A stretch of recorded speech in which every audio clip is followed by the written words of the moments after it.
Pak, Nah, eh saya sering baca cerita-cerita sufi, Pak. oke.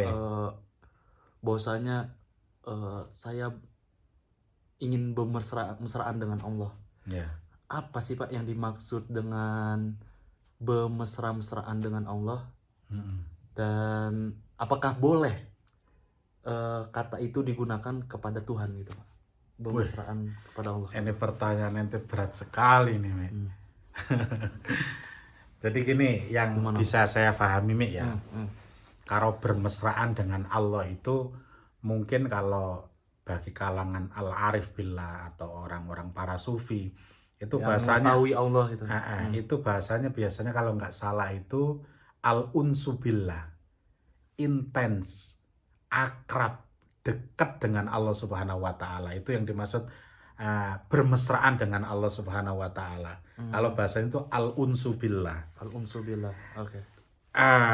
Permasalahannya bisa nggak kata itu dipakai dengan Allah Subhanahu wa taala. Itulah terkadang bahasa kita itu dia terbatas Ya, untuk terbatas. untuk memaknai bahasa Indonesia tadi, nggak ada padanannya itu. Al-unsu billah bagi orang yang paham bahasa Arab itu ya kedekatan. Di atas dari kata bermesraan. Sebenarnya dalam Yes, bahasa pokoknya Indonesia. mesra sekali, intens sekali. Oke. Nggak ada satu orang pun antara dia dan Allah Subhanahu wa taala itu nggak ada yang mengganggu sama sekali. Nah, itu namanya makna al-unsu billah atau akrab, bermesraan dengan Allah Subhanahu wa taala. Nah, contoh misalkan begini. Misalkan nih, terkadang kita itu misalkan ya di saat semua pintu telah tertutup dan tidak ada solusi lain gitu. Kita itu kan pasti menangisnya ke siapa gitu. Manusia sudah tidak ada yang mampu memberikan solusi. Kemudian semuanya tidak ada yang bisa memberikan solusi. Akhirnya kita lari ke Allah, ya Allah, tolong bantu Allah, sampai kita menangis gitu. Sampai kita menangis sejadi-jadinya. Atau misalkan begini, kita itu ya Allah, kita teringat dosa kita, akhirnya kita tersenggukan, kita bisa berdialog dengan Allah di tengah malam gitu. Akrab, kita sejuk, kita nyaman, nggak ada yang mengganggu, hanya kita sama Allah Subhanahu wa taala. Nah, itu juga disebut dengan makna apa itu tadi? Bermesraan dengan Allah Subhanahu wa taala. Nah, makanya dalam hal ini, Mi, para ulama itu pernah bilang seperti ini. Setiap kita itu pasti tidak suka yang namanya musibah. Ya. Ente, saya nggak senang naudzubillah kita kena musibah gitu. Tapi biasanya ketika kita itu kena musibah, justru semakin kita itu terdorong untuk akrab dengan Allah Subhanahu wa taala. Contoh misalkan kita terancam di out dari kampus gitu kan. Ya Allah, bagaimana nih? Harus belajar, kemudian berdoa sampai langsung inget dosa-dosa. Langsung inget dosa-dosa semuanya. Dan kita mengadu ke Allah itu nikmat sekali loh itu. Nah, makanya kata para ulama itu tidak semua orang itu suka dengan musibah. Tapi syukurilah di saat Anda terkena musibah. Karena di situ saatnya Anda kembali ke Allah, Anda semakin fokus dengan Allah, Anda akan semakin ringan dekat dengan Allah Subhanahu wa taala. Jadi kalau orang sudah seperti itu, akhirnya dia tumpuan hatinya itu hanya Allah semata. Tidak berharap sama manusia sama sekali. Nah, itulah kira-kira yang diartikan intim atau bermesraan dengan Allah Subhanahu wa taala. Dan harusnya setiap orang itu pernah merasakan itu. Amin ya Allah. Sehingga dia itu bisa berkaca, oh ya Allah, saya ini terlena. Saya udah lama nggak bisa nangis dan lain sebagainya gitu. Saya tidak mempunyai kekuatan selain Allah Subhanahu wa taala.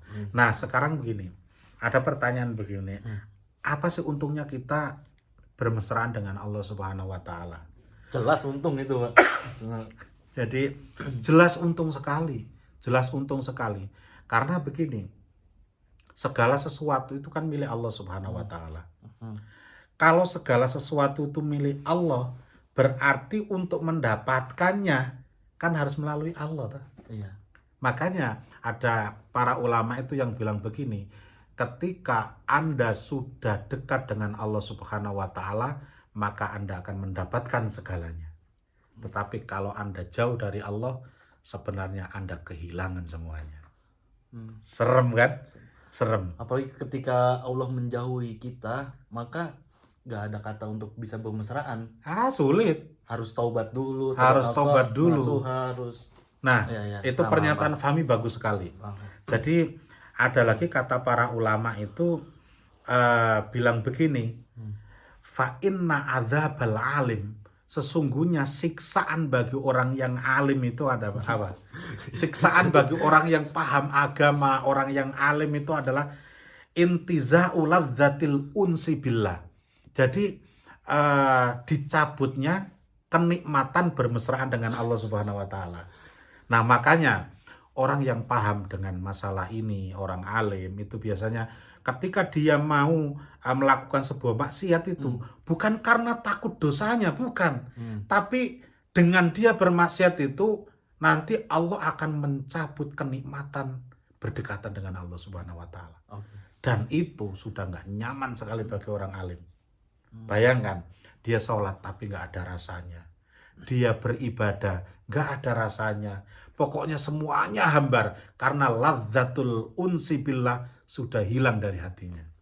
Oke, kami udah dapat poinnya nih Pak tentang bermesraan dengan Allah. Sekarang persoalannya gini Pak, kami sebagai orang awam untuk menuju atau mencapai kata bermesraan dengan Allah itu gimana Pak? Tahapannya itu gimana? Tahapannya begini, jadi singkatnya lakukan semampunya apa yang diperintahkan oleh Allah Subhanahu wa Ta'ala dan tinggalkan apa yang dilarang oleh Allah Subhanahu wa Ta'ala semampunya saja. Nanti dengan sendirinya Allah akan memberikan kemesraan itu dengan datang dengan sendiri. Dan jangan peduli misalkan saya udah berdoa, sudah beribadah kok nggak bisa khusuk-khusuk ya. Kalau gitu nggak usah ibadah, enggak. Kita itu kelasnya masih seperti ini aja. Kita masih seperti ini aja itu udah bagus sekali. Yang penting kita lakukan dulu. Mau khusyuk atau tidak, makanya di dalam hikam atau ilah itu begini. Kamu nggak usah memperdulikan kekhusyuanmu atau diterima atau tidak ibadahmu. Karena yang penting kamu lakukan, nanti Allah akan memberi dengan sendirinya. Dan selain itu, kita ditakdirkan bisa taat saja itu adalah sebuah kehormatan dari Allah Subhanahu wa Ta'ala. Gitu. Nah, kemudian lagi nih, untungnya kenapa tuh kita itu harus berusaha untuk bermesraan dengan Allah, kemudian mendekat Allah Subhanahu wa Ta'ala. Ada kisah begini nih.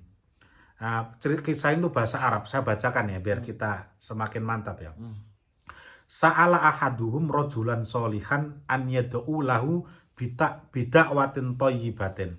Ada seseorang yang meminta kepada orang soleh untuk didoakan dengan doa yang baik. Kemudian faqala lahu, orang soleh tadi itu mendoakan dia. Doanya itu anasakallahu bikurbih. Mudah-mudahan Allah menjadikan kamu mampu bermesraan dengan Allah Subhanahu wa Ta'ala. Doanya cuma itu aja. Anasakallahu bikurbi. Mudah-mudahan Allah menjadikan kamu bisa bermesraan dengan Allah Subhanahu wa Ta'ala. Nah, orang ini akhirnya bilang lagi, faqala lahu. Dia bilang sama orang soleh tadi, zidni, bisa nggak kamu tambahin doanya? Masa kok pendek banget tuh? Masa cuma itu doang? Masa kok cuma itu doang katanya? Tambahin lagi. Nah, inilah bedanya orang alim sama orang awam. Orang alim itu dengan isyarat kecil saja dia paham. Tapi orang awam dia harus jelaskan panjang dulu baru paham gitu. Itu bedanya. Padahal doa itu dalam itu. Dalam. Makanya ada isyarat begini nih. Al-aqil yakfi bil isyarah. Orang yang cerdas itu dengan isyaratnya dia paham. Oh, udah paham saya berarti. Al-aqil yakfi bil isyarah. Jadi orang cerdas itu dengan isyarat saja cukup gitu. Tapi orang bodoh itu ditampar pun belum sadar gitu. Ditampar pun belum sadar gitu. Kemudian faqala rajul as-shalih, maka orang yang soleh tadi bilang sama orang yang bertanya tadi, man anasahullahu bi qurbi atahu arba'an bi ghairil arba, katanya. Jadi barang siapa yang dijadikan Allah bermesraan, berdekatan dengan Allah, maka niscaya Allah akan memberikan 4 tanpa melakukan 4. Apa itu, Pak? 4 tanpa melakukan 4 perkara. Perkara. Allah akan memberikan 4 hal tanpa dia harus melakukan 4 hal. Apa itu? Nah, itu keuntungan al-unusu billah ya. Ini keuntungannya ya. Makanya penting kita tuh dekat dengan Allah, melatih untuk dekat sehingga nanti kita semakin nyaman lagi dengan Allah Subhanahu wa taala. Nah, ini katanya nomor 1. Allah akan memberikan ilmu bi ghairi tolab. An yu'tiyallah ilman bi ghairi tolab. Jadi orang itu nanti akan diberi ilmu tanpa dia harus mencari. Ini atau yang kita sebut bisa jadi ilmu apa kalau dalam bahasa kita itu? Ilmu laduni atau ilmu futuh namanya. Jadi kalau ilmu laduni itu ilmu yang tanpa belajar sama sekali. Ini mungkin ilmu futuh namanya. Allah membuka hatinya. Kalau bahasa ilmu hal misalkan keadaan beda lagi. Beda lagi. Jadi ya katakanlah bisa Anda sebut ilmu laduni atau ilmu futuh. Tiba-tiba Anda mampu memahami hal yang sebenarnya awalnya Anda tidak paham gitu. Tapi tiba-tiba Allah memberikan ilmu itu dengan sendirinya gitu. Ketika Anda sudah akrab dengan Allah Subhanahu wa taala. Hebat ya? Ya. Yang kedua, waginan bi ghairi malin. Orang itu akan dijadikan kaya hatinya walaupun dia tidak memegang uang sama sekali. Kan banyak tuh. Ada orang yang kaya raya gitu. Tetapi dia merasa miskin saja. Makanya tidak heran. Ada orang yang punya miliaran gitu. Tapi dia koruptor. Masih korupsi lagi. Nah itu namanya kaya tapi hatinya miskin. Nah ini bedanya. Kalau kita itu akrab dengan Allah, selalu bermesraan dengan Allah Subhanahu wa taala, Allah akan memberikan kekayaan walaupun kita nggak pegang uang. Bahasa Arabnya ghinan bi ghairi malin. Keren ya? Nah, kemudian lagi wa izzan bi ghairi ashiratin. Kemuliaan walaupun dia tidak didukung oleh sukunya atau kelompoknya atau partainya lah istilahnya gitu. Paham. Dia akan mulia dengan sendirinya. Jadi namanya izzan bi ghairi ashiratin. Yang keempat, wa unsan bi ghairi jama'atin. Dia akan nyaman, sejuk walaupun dia sendirian. Hebat sekali itu.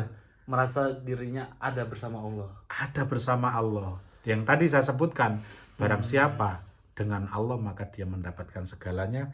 Tapi barang siapa yang jauh dengan Allah, dia kehilangan semuanya. Kun ma'allah wala tubali. Untuk itu ayo kita usahakan bersama Allah dan jangan pedulikan yang lain. Karena udah tahu intinya. Makanya setelah itu fabakar rajulu wa qala bala wallahi takfi wa tazid. Udah cukup kalau gitu. Kalau maksudnya doa itu tadi seperti itu udah cukup sekali untuk saya itu. Untuk saya. Nah, makanya kata orang alim tadi dakwatun minal qalb. Untuk itu aku doakan dari hati yang terdalam, katanya. Anasakallahu bi qurbi. Mudah-mudahan kita dijadikan Allah Subhanahu wa taala bisa bermesraan dengan dekat dengan Allah. Walutfihi wa rahmati, dekat dengan kelembutan Allah, rahmat Allah yang sangat luas sekali. Jadi ini pentingnya kenapa kita itu harus bermesraan dengan Allah, berusaha. Karena itu tadi, Anda nggak usah khawatir. Ketika kita sudah dekat dengan Allah Subhanahu wa taala, tadi saya ulangi. Pertama, kita akan diberikan ilmu walaupun kita nggak mencarinya. Kita akan diberikan kekayaan tanpa harta, artinya kekayaan hati dan kebahagiaan lah. Dan kebahagiaan. dan kemudian kita akan diberikan kemuliaan walaupun tanpa ada dukungan. Kemudian kita akan diberikan kenyamanan. Keteduhan walaupun dalam keadaan sendirian. Jadi Pak, balik lagi nih, sebagai maksudnya kita sebagai orang awam. Ya. Jadi ketika mencapai tahap bermesraan dengan Allah, berarti yang harus pertama kali dilakukan adalah menjalankan hukum-hukum syariat gitu. Ya, semampunya. Maksudnya misalnya contoh ketika kita sholat itu kan harus lillahi ta'ala. Ya. Karena ini adalah sebuah perbuatan, ini adalah kewajiban. Ya. Maka jalankan aja dulu, walaupun tidak lillahi ta'ala. Ya, berproses. Semuanya berproses. Dan setiap orang itu berproses. Jangankan kita gitu. Imam Al-Ghazali dulu itu kan, kita ingat ceritanya tuh, karena beliau itu orang miskin, akhirnya bapaknya menitipkan kepada seorang ulama dengan tujuan bukan untuk belajar, untuk mendapatkan makan gitu. Nah, akhirnya seiring dengan berjalannya waktu gitu, dapat makan, kemudian belajar, akhirnya beliau itu memahami, ternyata tujuan saya salah. Saya itu tujuannya selama ini mencari makan. Sekarang saya insya Allah lillahi pas ini Pak ta'ala. Maksudnya di bulan Ramadan ini kan, walaupun kita sebagai seorang muslim, walaupun males banget puasa gitu, atau males saya lapar gitu kan, udah laksanain aja sahur. Laksanain aja Pak ya. Insya Allah setiap apa yang kita usahakan, innallaha la yudayyi'u amalal mu'minin. Allah tidak akan pernah menyia-nyiakan apa yang diusahakan orang mukmin. Wallahu a'lamu bishawab.